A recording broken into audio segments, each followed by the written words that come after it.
this year. Vanessa? Peter, thank you so much. Let's go to one of our top stories this hour. It is currently calm in Bekkersdal on Gauteng's West Rand following a violent protest by disgruntled residents earlier today.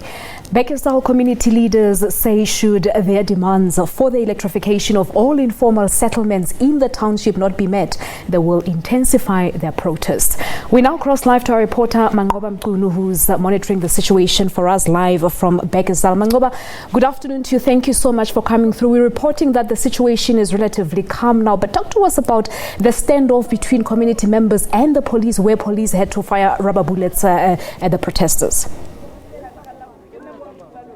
Well, certainly that's been the picture here in Bekkersdal this afternoon. Of course, you'll recall that this started as a peaceful march over the issue of electricity here, where residents from an informal settlement here in Bekkersdal were marching to the offices of the Western Area Municipality, intending to hand over a memorandum, intending to raise their issues over the lack of electricity in the informal settlement. But of course, they were stopped dead in their tracks by the police, who then came with fired rubber bullets and fired tear gas in order to try and prevent this group of protesters from reaching the municipality offices. Of course, you remember that they did not have the necessary permission to go and march on the R28. So that's when the police stopped them while they were protesting or marching to the offices, and that's where the clashes ensued with police. So it's been pretty much running battles between police and the community members since about after midday this afternoon. And of course, community members retaliating by throwing stones, blockading roads, as well as also preventing police from also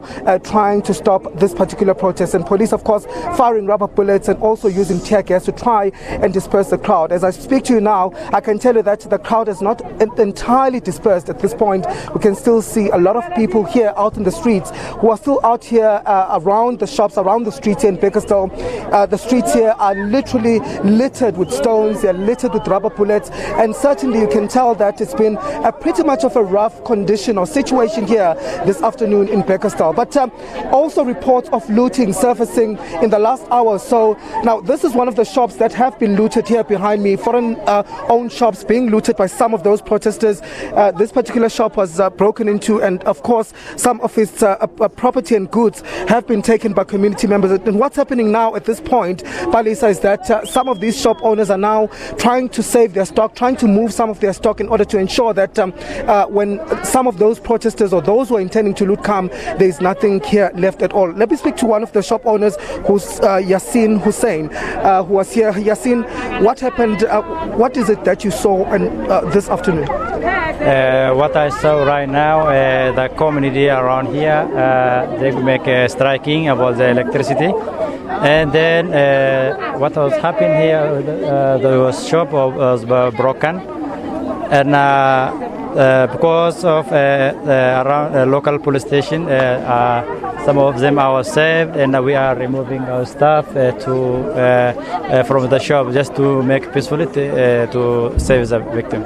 I mean, how are you feeling at this point? I know that you didn't expect for your shop to be broken. How are you feeling? Are you feeling safe at all? I feel bad, but we are safe. The police, because of the local police, we are safe. What I feel, I'm really very sorry about to happen to see such a kind of thing. Is something what is unexpected. And with regards to tonight, what happens then tonight? Of course, where are you going to sleep? I see you moving all of your properties and all of your goods from here. Where are you going to sleep? Where are you going to? Now we are big. We are asking others, someone who got cash and big stock. We are putting our stock there, and we go to other town and sleep just to save our life. Thank you. That was Yasin Hussein, one of the foreign shop owners here in Bekkersdal, whose business has been broken into, and of course most of his goods have been taken. But obviously some of them that are still remaining in the area, saying that they're trying to salvage the little that is remaining in their shops, and of course saying that they will be fleeing this place for now, going to seek another shelter for now until the protests subside. But they're saying that this is the community they're living in, and they are going to continue to be in this community. Of course, community members insisting that their protest is going to continue until the issue of electricity is also resolved in this community. So we're going to be moving around, also looking at other places. We do hear reports that most roads into this particular township have been blocked, and that really transport and cars are unable to move easily into the township. We've also had reports of some cars being stoned by some of the protesters here in Bekkersdal. But police are certainly keeping a close eye here, and of course, as these goods are being moved, they're also being moved under the very watch of police who are here also on the scene to ensure that there is safety and to ensure that situation doesn't get out of control at this point. So we'll be hoping to speak to some of the community leaders of this protest just to try and get a sense of what's going to happen with this protest. But we do understand that there was a meeting earlier on between the municipality as well as some of these protest leaders over the issue of electricity, which they say is an issue that has brought them here on the streets today.